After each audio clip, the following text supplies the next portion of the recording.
And I say warm welcome to all of you who are be here and who are watching me on my Facebook profile that is Gulshan Education Wali and also on my YouTube channel that is Voice of Faisalabad.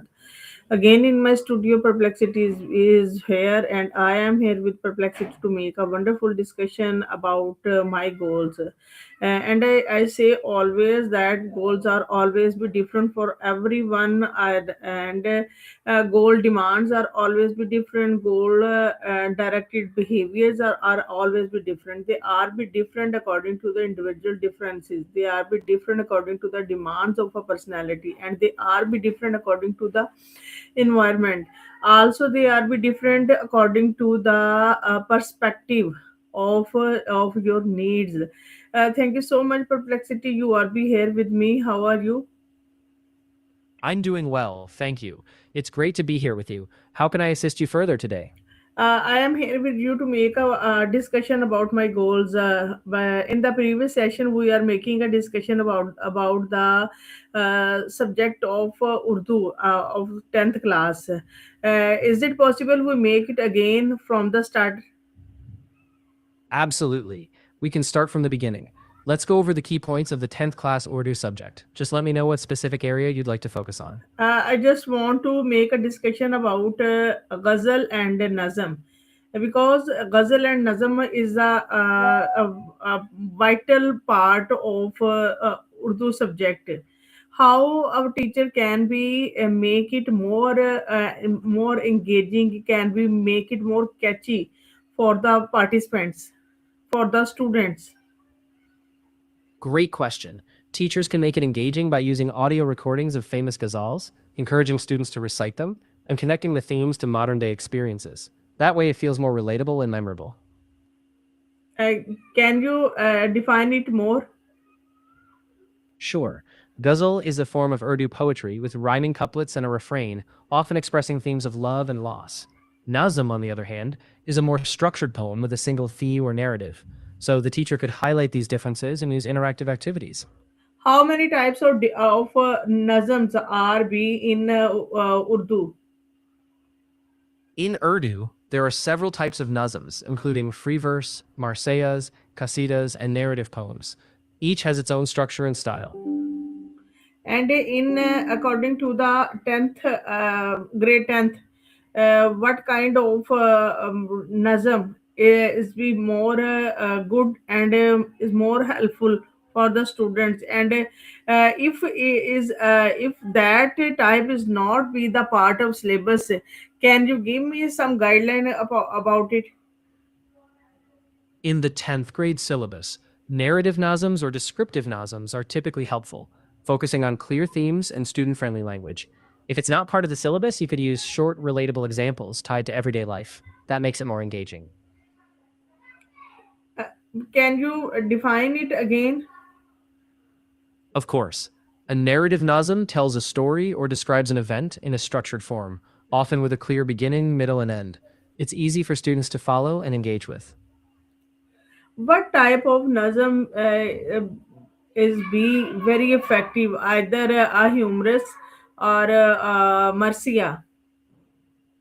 Absolutely. Among the effective types, Marcia, which is a form of elegy, can be very impactful, especially for emotional and historical themes. That's often recommended for deeper engagement. And what are the famous marcias? Some some famous Marcias include those by Mir Anis and Mirza Dag, especially their works on the Battle of Karbala. These are deeply emotional and historically significant. Mir Anis marcias is about Karbala. And what's about Mirza? Mirza Dag also wrote Marcias on similar themes, particularly focusing on the tragedy of Karbala, with a lot of emotional depth and classical style.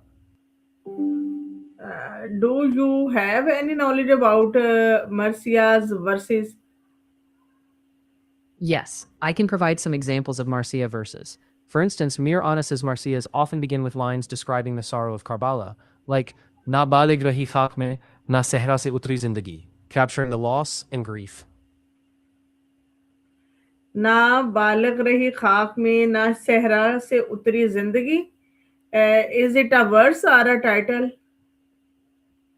That's actually a verse from a Marcia describing deep sorrow and loss. It's not a title, it's part of the poem's emotional expression. Okay, got it. Great. If you'd like to explore more verses or need further details, just let me know. What you say about humorous poetry? Humorous poetry, like lighthearted nazms, can be a great way to engage students, as it's fun, easy to remember, and often relatable. It's definitely effective in classrooms. And what you know about the famous poet that are be famous in humorous poetry? Some famous poets in humorous poetry include Jafar Zafar, Anwar Masood, and Shakil Badayuni. They're well known for their witty and clever verses.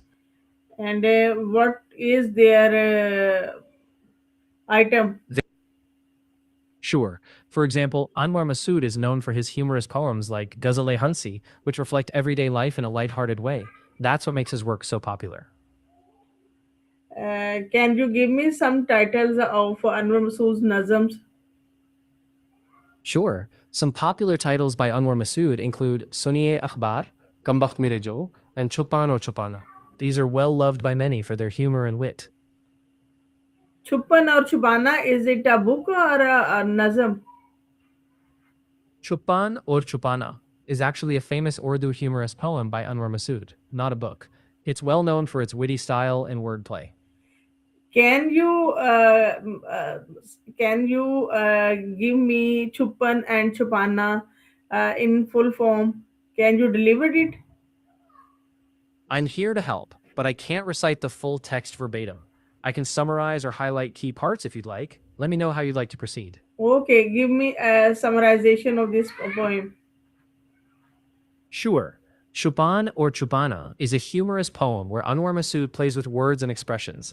It contrasts the concept of hiding and being hidden, focusing on playful situations like a game of hide and seek. Okay, and what's you say about the remaining poet? The rest of the poem continues with similar playful scenarios, highlighting the humor in everyday situations where people hide, seek, or misunderstand each other's intentions.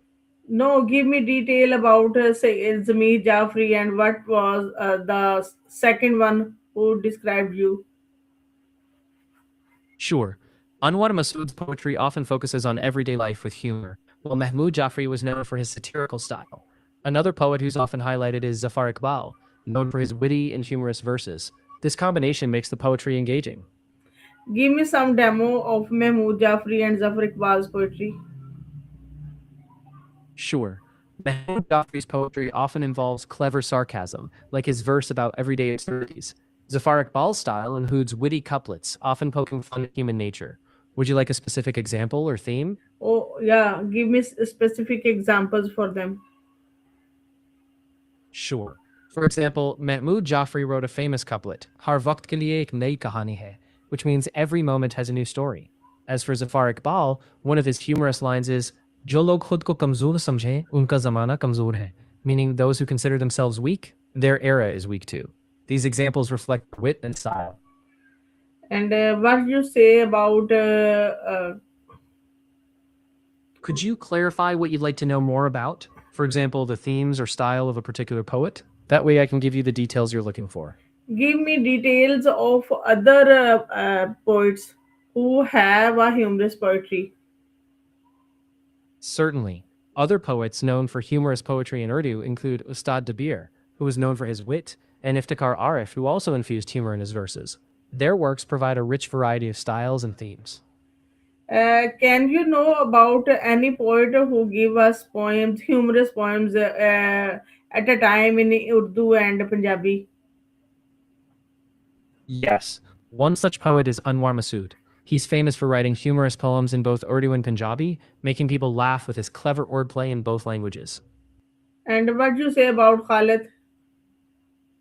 If you're referring to Khalid Masood, he's another poet known for humorous and satirical poetry in Urdu.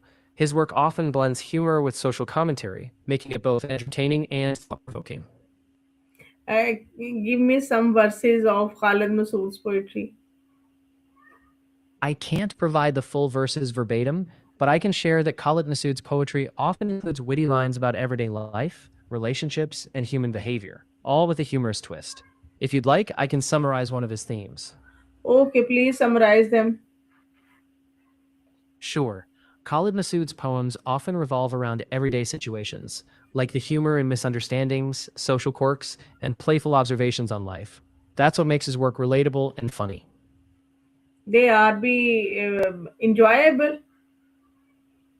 Absolutely. His poems are quite enjoyable, full of humor that connects with everyday experiences, making them easy to appreciate.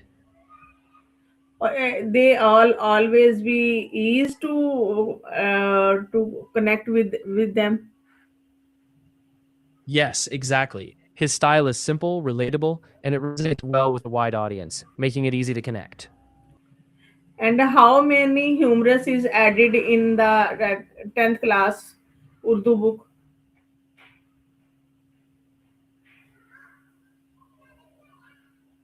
Do you have any idea about it?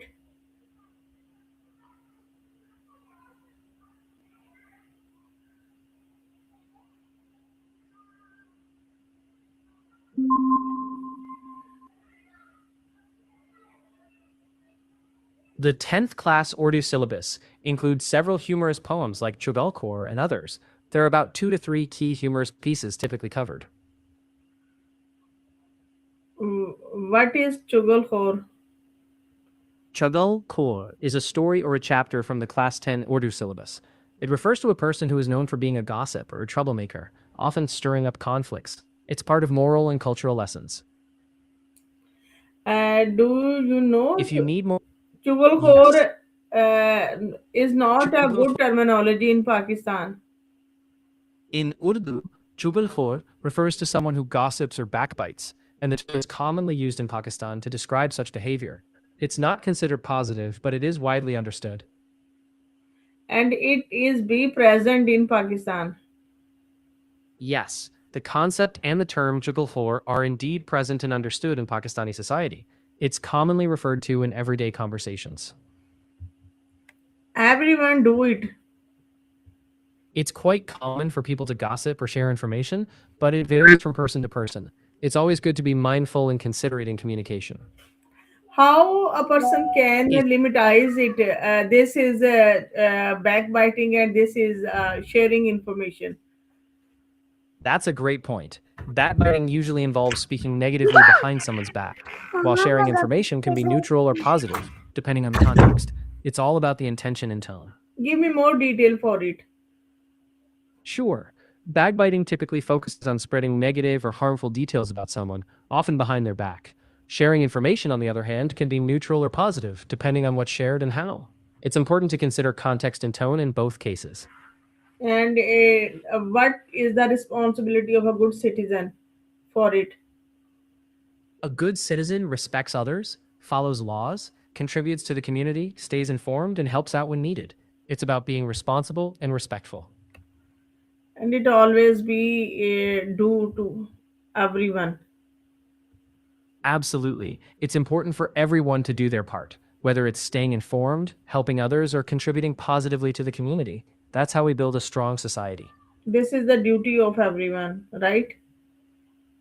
Yes, exactly. It's the responsibility of everyone to participate, support others, and contribute to the well being of the community. Okay, what do you say about iqtibasat? Iqtibasat refers to quotes or excerpts, often taken from books, speeches, or writings. It's about sharing meaningful lines that capture ideas or messages. And how much is it important? It's quite important because it helps capture key ideas, preserve wisdom, and can inspire or inform others. It's a way to keep knowledge alive and accessible. And how we can imagine that this is more important rather than this one.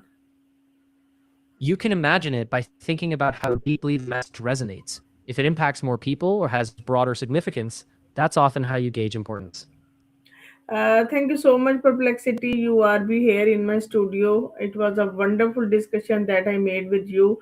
But this discussion is not be ended right now. We will make it again in the next session, again on the demands or on the requirements of Urdu subject. Have a nice day. That sounds. Thank you. You have a great day too. I'll be here.